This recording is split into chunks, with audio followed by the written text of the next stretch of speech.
Cardinal fans, welcome to this week's edition of Inside the Cardinal Playbook. And Coach, we had a chance to shoot the breeze a little bit after the ball game.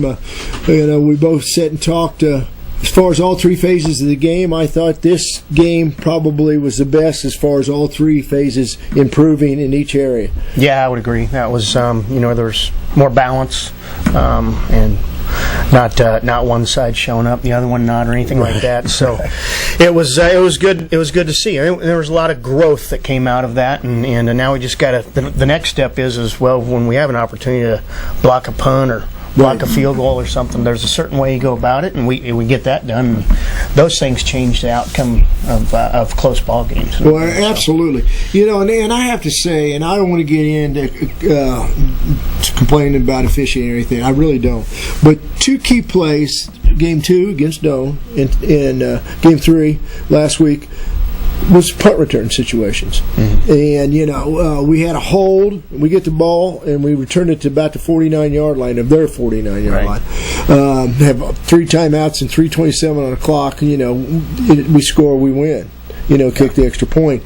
How do you feel about that particular portion of the ball game? And I don't want to put you on the spot because I really don't want to get into a situation with the officials, but and then a lot of people don't realize this, and I'm not defending you, but the sideline rule in high school and college are pretty similar. And Kelly got stuck over Blue Springs early, and he didn't say a word, but because they got the warning, still assistant coach or somebody was out on the field. But the combination of that, those two plays really did hurt us in both ball games. Yeah, they did, and I guess you kind of know how I felt about it because of the outcome of the penalty. Yeah, but it's you got to be pretty thick-skinned when those things happen. Because I'm not trying to defend myself, but I asked him, "What are you calling? What are you calling twice?" And that was it. What'd you see on the film? Because you've seen the film, I haven't. Yeah, that's my question to you. And we see a kid going in front, but his hands on the side, so that's what he's calling blatant holding. Then that's what it is. So you just see hands on the side. So I won. Yep. Yeah. Okay. But it's just like the NFL. The NFL's becoming the no fun league. And my buddies, we're going to watch the games yesterday, and they called us, "Come on, let's go play golf." And I said, "No, I want to watch the games." And I said, "How come you guys aren't watching?" I said, "Because all we see is commercials and penalties." And I really, in college football, I'm starting to see the same thing. Yeah, and it's unfortunate. Yeah. I understand protecting the kids and the players and that one. Totally get that. But there's some things that you can get a little overzealous with. Pass interference and defensive holding is really, in holding period, is really getting out of hand, I think, at both levels. Yeah. I mean, if you breathe on the guy and you're a defensive back, they throw the flag. They'll throw it, yep, no doubt.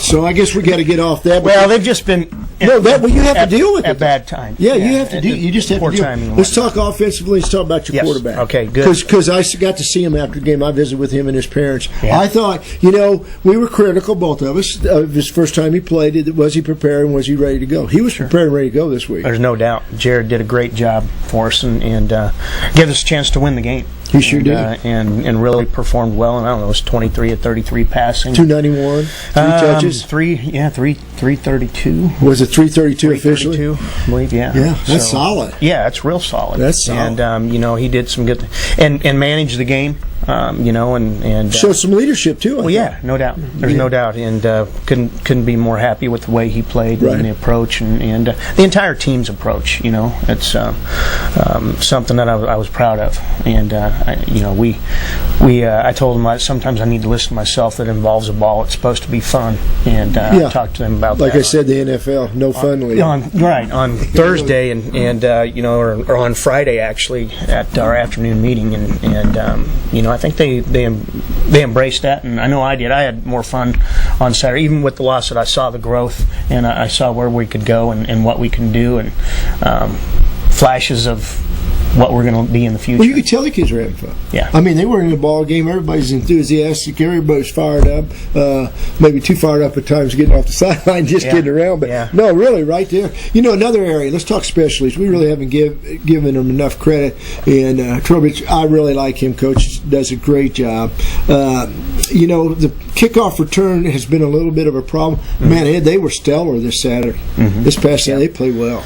It did well, and all in all, special teams. We got to start fast. We can't have the turnover on the first one. We can't miss our first field goal opportunities. Those things. Those two things killed you. Come back in the end, and you look at the point differential. That's probably 6 points there. Yeah, and you get a block or something, and there's another point on whether it be PAT or field goal that we flew by, and instead of taking it off the foot and some of those things, and you're in a completely different situation.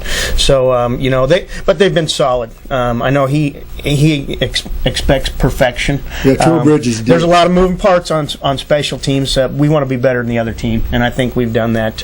When we look at our body of work as a whole, but there's some things we got to do better with field position and things of that nature. But again, happy with them. Brandon responded well after he missed the first one. Then, we could have kicked that one before halftime from the other 35, I think. Oh, I know. He booted it in the parking lot. Yeah. I'm talking about maybe. Yeah, the maybe. The maybe's in the parking lot. Yeah, maybe. It was. I think it was 48, and it would have been good from 60. Well, he's got all the talent in the world to do that. Yeah. Really, he's got the leg. He's very talented. He's done a good job there. Looking overall, as far as a lot of things concerning your receivers, again, 332. Somebody catches the ball as well, and I think we got to give kudos to those guys too. Yep. We had Anthony Mullins at 121 receiving yards, and Bula Graft at 120, and I thought Bula played exceptionally well. He's one we know that every week he's going to go out and he's going to put it on the line. Well, you talked about him being a great running back in high school. Mm-hmm. When he gets the ball, he becomes a great running back. He's not a receiver, really. He doesn't even run like a receiver after he catches the ball. Yeah. He runs like a running back. If you can get the ball to him, he's going to make a few people miss. We've been, Bula, take some reps of tailback too. Well, he can go. He can go. Yeah, he can. He can make a 1 yard arrow route look like a 60-yard touchdown, and he did. We look at our offense, and we look at skilled kids that can do things. It's just a matter of not shooting yourself in the foot. Right. And I think your point, you want to talk a little bit about getting off on the right foot and what your approach is this week, because that really has been some of our problem this year, is that the first probably 6 minutes of the game, we do something, and I'll be honest, stupid, or a turnover that kills you. Yeah, and you're like, and then we have to overcome it. And when you're trying to win, that creates more than anything right there in the mind. You bet it does. It makes it more difficult for you to win. Right. And that's we talked about that on Sunday at our meeting. Guys, would you stop making it more difficult for us to win football games?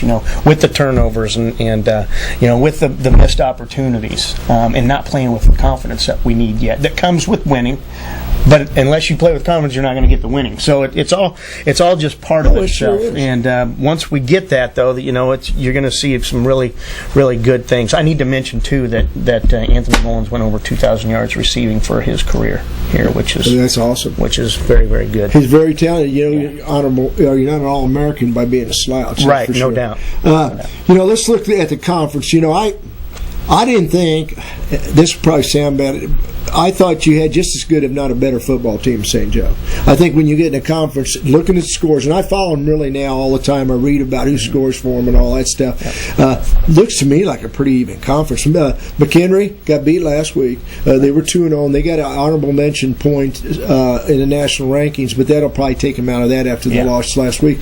But, other than Southwest Baptist, I will say Southwest Baptist is showing that they could score a lot of points. But just talk about McHenry first. What'd you feel about them? Yeah, they're a little bit different offensively. We look at them this year. They don't have their quarterback Fisher from the year that really made. I think he was there 10 years, wasn't he? Yeah, maybe so. Every time I went to McHenry, I thought Fisher was still playing quarterback. But and he's a great kid. Actually, I talked to him, but he's gone. So that's a good thing. And then they lost their starter this year in week 1 and broke his ankle and had to have surgery and whatnot and pins. So we hope he gets has a full recovery. But then they play a kind of a two-headed monster there. One's a little bit more of a thrower, a taller kid, and the other one's a little bit more of a runner. But they're going to spread the field. Is that hard to prepare when you got a two-quarterback system? One's a thrower, one's a runner. I think it's probably easier than one that can do it both. You can do it all. That's one of the best answers I've ever gotten from many questions. Oh man! The guy can do it all. You got trouble. That's a great answer. No, that makes a lot of sense. At least you kind of know what's coming in when they come in. Right. So that makes a little difference. That's a solid deal. Now we go over there, and I think we play at 1 o'clock, right? I believe so, yeah. Now, am I right? I've heard that they've got the leading sack leader in the nation that plays there. Why don't you talk about that stallion? Yeah, because I remember him from last year. Lucky Barr. Lucky, but how about that name? Yeah, and I think he ain't lucky. He's good. No, he's good. He is really good, and that's we need to stay out of third and long situation because that's where he really excels. When he knows that you have to throw the ball, then he's really good. Don't get me wrong, he's a good player on first, second down too, because he's just so active, and I'm sure the linebackers appreciate him too because he makes their life easier too. And they've got the Wentland kid that was number 49. He was an all-conference first-team kid. But Lucky, he's getting not just him. Their interior four, and then the two linebackers they're legit. Yeah, they're animals. You don't beat an Angelo State and Western Liberty team by having guys that are slouches on the O&D line. So. Yeah, I know that's really where their strength is. I remember looking at Lucky's stats last year when Rick gave them to me, and I thought, this can't be right. Yeah, but it's right. It's right. It's right. Any other comments or thoughts on the conference or league before we go over the first conference road trip that we'll be on? Yeah, we're looking forward to it. McHenry's one of those teams we haven't beaten the league yet, so that's a tremendous challenge for us.